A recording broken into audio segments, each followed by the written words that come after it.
아침에 나로 주의 인자한 말씀을 듣게 하소서.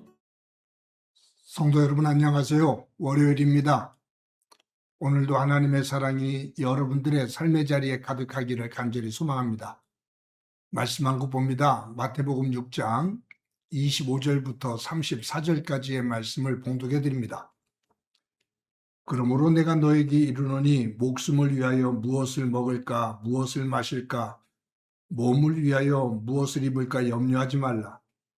목숨이 음식보다 중하지 아니하며 몸이 의복보다 중하지 아니하냐.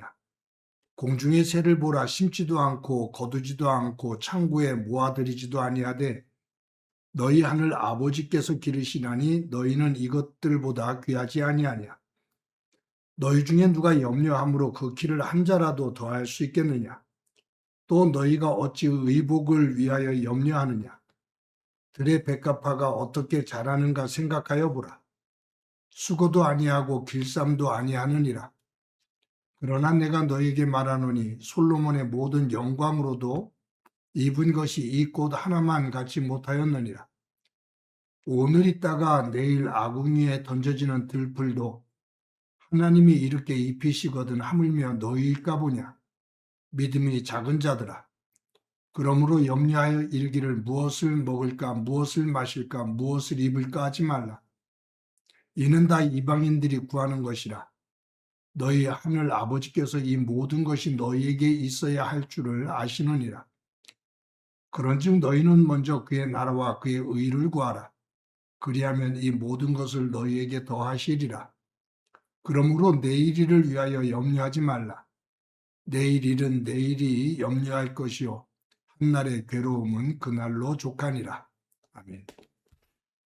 우리들은 살면서 많은 염려와 걱정을 하면서 삽니다. 어떨 때는 두려움에 빠져 살기도 하고요. 그런데 심리학자들은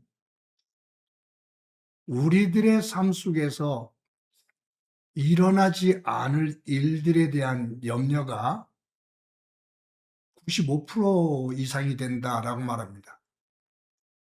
그러니까 우리 삶 속에 일어나지도 않을 일을 우리는 끌어당겨서 그것으로 염려하면서 산다 그 말이에요. 그러니까 염려는 아직 내 앞에 오지도 않고 일어나지도 않을 일을 나의 시간과 나의 삶의 공간에 그것들로 채우면서 자꾸 불안해하고 걱정하는 겁니다. 그래서 염려는 혹시라는 이 말에서 시작합니다. 혹시 내가 암에 걸리지 않을까? 혹시 내가 무슨 사고가 나는 게 아닐까? 혹시 내가 직장에서 해고되는 게 아닐까? 혹시 내 자녀에게 무슨 일이 일어나지 않을까? 그래서 우리는 혹시라는 이 의문을 달면서 오지도 않은 일, 또 일어나지도 않을 일에 대한 걱정에 쌓여서 우리는 끙끙대면서 삽니다. 오늘 본문에 보면 예수님은 하나님과 재물을 동시에 섬길 수 없다라고 말합니다. 대부분의 사람들이 걱정하고 염려하는 것, 그것은 뭐냐 하면 먹고 살고 입는 것. 어떻게 하면 내가 남들보다 조금 더 많이 먹고 잘 살 수 있을까? 잘 입을 수 있을까? 그것에 대한 어떤 염려? 아니면 욕심으로부터 나오는 또 그것이 채워지지 않는 그 속에서 오는 염려, 걱정 이런 거죠. 또 다른 면에서 보면 혹시 내가 이만큼이라도 가지고 있는 것을 어느 순간 어떤 사건으로 인해서 송두리째 잃어버리는 일은 없을까 하는 그러한 걱정이에요. 이 염려는 감사와 기쁨을 빼앗아갑니다. 한 예를 들어보면 이스라엘 백성들이 애굽에서 430년 동안 종노릇을 하다가 하나님의 은혜 가운데 해방이 되어서 가나안 땅으로 갑니다. 그 과정에서 광야 40년의 길을 가지요. 하나님은 구름 기둥으로 불 기둥으로 인도하셨습니다. 이스라엘 백성들에게 매일 먹을 만나를 허락하셨습니다. 하나님은 그들이 목말라 할 때 우물을 솟게 하셨습니다. 하나님은 광야 40년 동안 이스라엘 백성들이 옷이 헤어지거나 신발이 헤어지는 일이 없도록 하나님께서 모든 것들을 순간순간 채워 주셨습니다. 그럼에도 불구하고 이스라엘 백성들은 이 광야 40년 동안 끊임없이 원망하고 불평합니다. 그 원망과 불평의 뿌리는 어디에 있냐면 염려입니다. 내가 정말로 가나안 땅이라는 곳에 갈 수 있을까? 그 가나안 땅은 정말로 행복한 곳일까? 그것에 대한 의심, 그것으로부터 오는 염려는 끝없는 원망과 불평을 만들었습니다.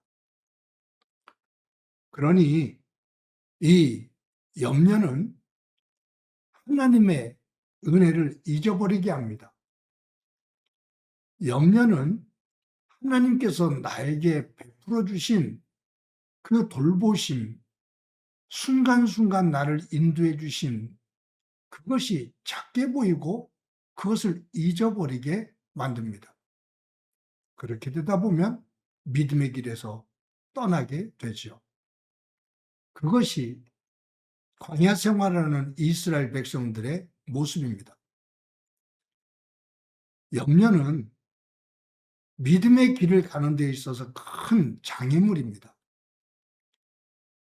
이스라엘 백성들이 애굽에서 나올 때 그들은 하나님께서 그들의 조상인 아브라함에게 약속하신 가나안 땅으로 인도해 주실 것을 믿고 떠났습니다.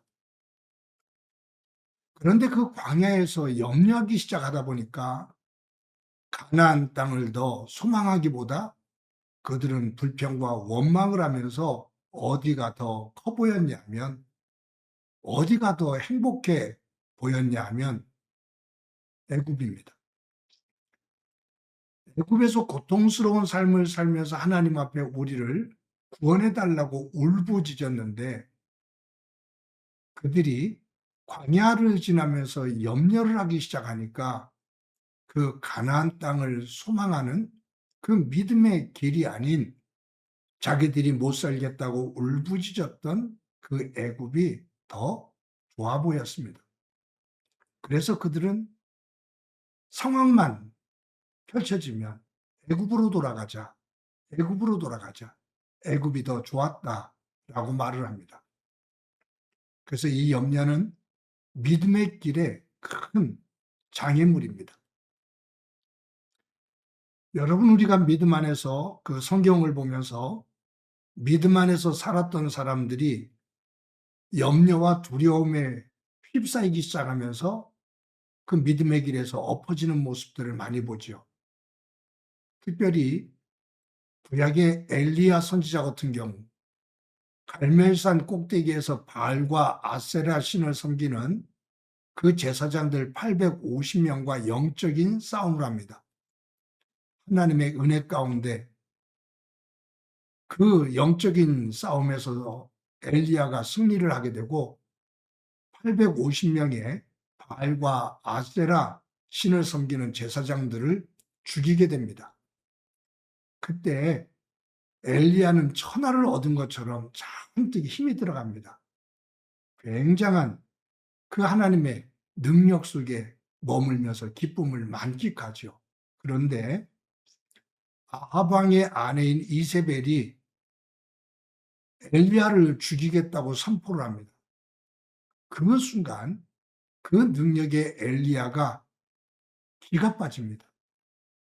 기가 죽습니다. 그러면서 호렙산으로 도망을 가죠. 그래서 호렙산 동굴 안으로 숨어 들어가서 거기서 죽기를 원합니다. 갈멜산 꼭대기에서 의기양양했던 엘리야의 모습은 온데간데 없습니다. 호렙산 동굴로 도망가 그곳에서 넋두리를 하면서 죽기를 원했습니다. 무엇이 이 엘리야를 그처럼 극과 극으로 만들었을까요? 염려입니다.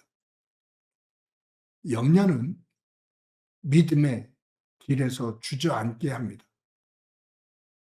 그리고 그 믿음의 길에 큰 장애물 앞에서 원망을 하게 합니다.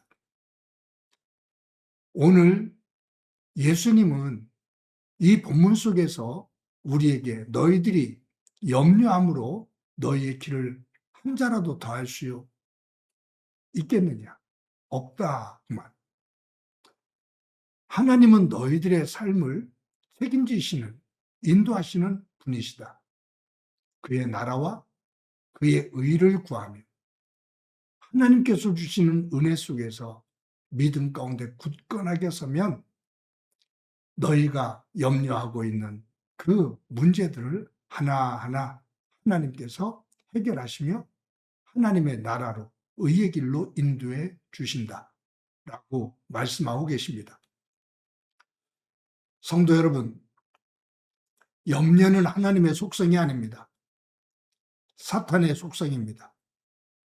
우리 마음속에 맥없이 들어와 우리를 불안하게 만들고 분노하게 만들고 또 좌절하게 만드는 이 염려를 벗어던지고 하나님을 믿는 믿음 안에서 굳건하게 서서 우리의 삶 속에 주시는 하나님의 은혜를 감사하며 살아가는 복된 삶이 되기를 소망합니다. 한번 기도합니다. 하나님 감사합니다. 저희들이 이 땅을 살아가면서 사탄이 뿌려놓는 염려의 씨앗으로 말미암아 맥없이 무너지고 두려움과 불안 속에 쌓일 때가 많은데 순간순간 하나님의 말씀을 꼭 붙잡고 성령 안에서 믿음 위에 굳건하게 서서 하나님께서 우리를 인도하시는 그 길을 따라 걷고 그 후에 주시는 하나님의 은혜를 간증하며 살아가는 복된 삶이 되도록 은총 베풀어 주옵소서. 오늘도 염려에 휩싸여 불안해하는 삶이 아니라 믿음의 눈을 가지고 감사하며 소망하며 살게 하옵소서. 예수님의 이름으로 기도드립니다. 아멘.